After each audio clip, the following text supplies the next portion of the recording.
आर्थिक प्रस्ताव पर बोलते वक्त मुझे लगता है ज़रूरी है कि पहले असलियत का आईना दिखाया जाए। और वसीम बरेलवी की एक लाइन है जो असलियत बिल्कुल हूबहू बयां करती है।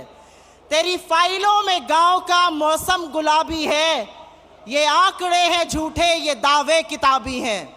यही असलियत मोदी सरकार की है। और आज जब हमारा 25वां महाधिवेशन हो रहा है, इस महाधिवेशन के वक्त ये देश बेरोजगारी से, महंगाई से, आर्थिक असमानता से, भूखमरी से, कुपोषण से, बढ़ती हुई गरीबी से और अडानी के एक बड़े स्कैम से जूझ रहा है, जिस पर इस सरकार की चुप्पी बरकरार है। और इसीलिए हमारा जो रेजोल्यूशन है, हमारा जो प्रस्ताव है, वो इस सबको छूता है।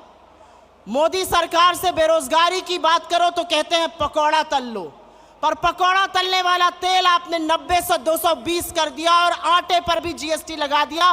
पकौड़ा तले तो तले कैसे? महंगाई की बात करो तो इस देश की वित्त मंत्री कहती है मैं तो लहसुन प्याज नहीं खाती, बाकी देश खाता है। बाकी देश की महंगाई से आपने लगातार कमर तोड़ी है। और इसीलिए जो हमारा इकोनॉमिक रेजोल्यूशन है, जो आर्थिक प्रस्ताव है, वो भारत जोड़ो यात्रा से जुड़ा हुआ है। जब राहुल जी भारत जोड़ो यात्रा कर रहे थे, जब वो कन्याकुमारी से कश्मीर कबीर 4000 किलोमीटर पैदल चल रहे थे, तो वो अजनबियों को गले लगा रहे थे, वो लोगों के आंसू पोंछ रहे थे, लेकिन वो युवाओं के टूटे हौसले इस देश के बिखरे सपने को भी बटोरने का, जोड़ने का काम कर रहे थे। और वही हमारी रेजोल्यूशन का पार्ट है।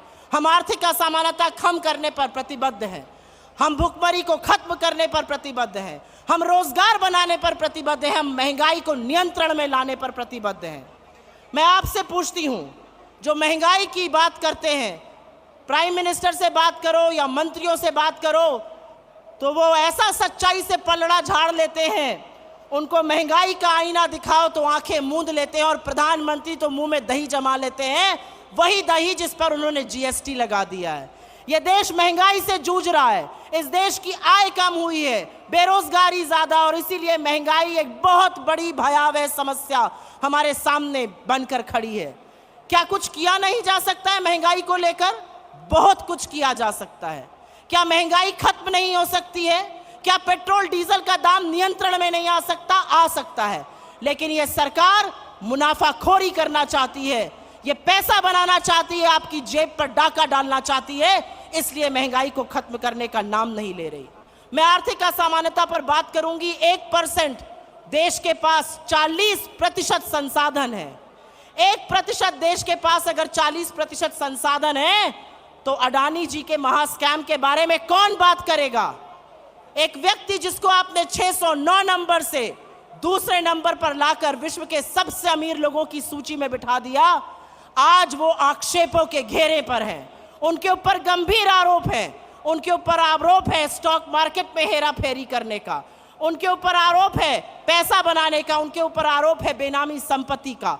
आपने उनको मोनोपोली दी पोर्ट में, एयरपोर्ट में, कृषि में, खाद्य में, सीमेंट में, रिन्यूएबल एनर्जी में।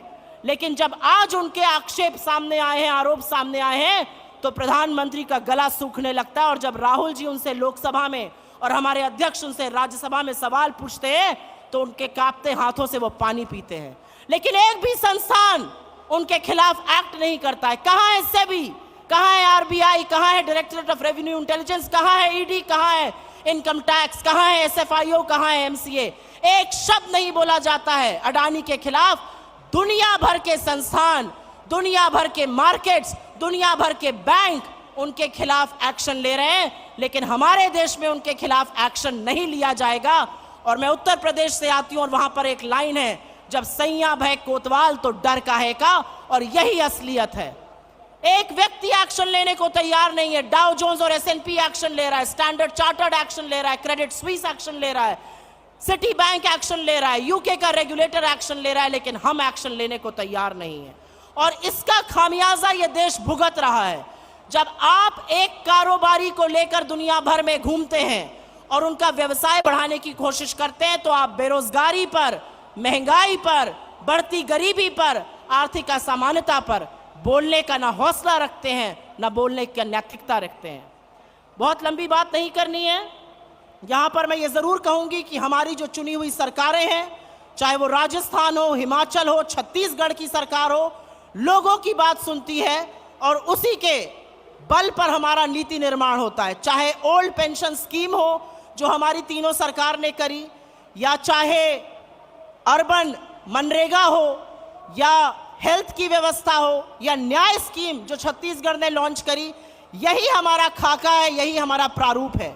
यूपीए की सरकार ने 2004 से 14 के बीच में 27 करोड़ लोगों को गरीबी की सीमा रेखा से निकाला था और 23 करोड़ लोगों को गरीबी की सीमा रेखा के नीचे वापस ढकेलने का काम मोदी सरकार ने किया है। तो मैं अंत में सिर्फ इतना कहूंगी कि 1991 में एक बहुत बड़ा परिवर्तन हुआ था, इकोनॉमिक लिबरलाइजेशन हुआ था इस देश में, और आज वक्त आ गया है एक नई सोच का, एक नई आशा का, एक नई उम्मीद का, जो भारत जोड़ों से जग रही है, जो कांग्रेस के इस मंच से जग रही है, जो हमारे नेताओं से जग रही है। युवाओं को रोजगार देना हमारा परम कर्तव्य है। और अगर आप मुझसे पूछिए कि नंबर 1 टू नंबर 10 क्या प्राथमिकता होनी चाहिए सरकार की, तो रोजगार, रोजगार, रोजगार और महंगाई को खत्म करना होना चाहिए। युवाओं की बात करना इसलिए जरूरी है क्योंकि कहते हैं तलवारों की धारों पर इतिहास हमेशा बनता है, जिस ओर जवानी मुड़ती है उस ओर जमाना मुड़ता है। इसीलिए युवाओं की बात करनी जरूरी है, महिलाओं की बात करनी जरूरी है, खेतिहर मजदूर की बात करनी जरूरी है, किसान की बात करनी जरूरी है, और उसी का खाका हमारा इकोनॉमिक रेजोल्यूशन तैयार करता है। हम प्रतिबद्ध हैं सबको, और हम आशा और विश्वास करते हैं कि जनता हमारा साथ देगी और हम जो करना चाहते हैं जनता के लिए वो जरूर करेंगे। इन सब बातों को ध्यान में रखते हुए मैं आपसे हाथ जोड़ के विनम्रता से निवेदन करती हूं कि कमलनाथ जी की अध्यक्षता में जो आर्थिक प्रस्ताव यहां पे रखा गया उसका हाथ उठाकर अनुमोदन करने का कष्ट करें।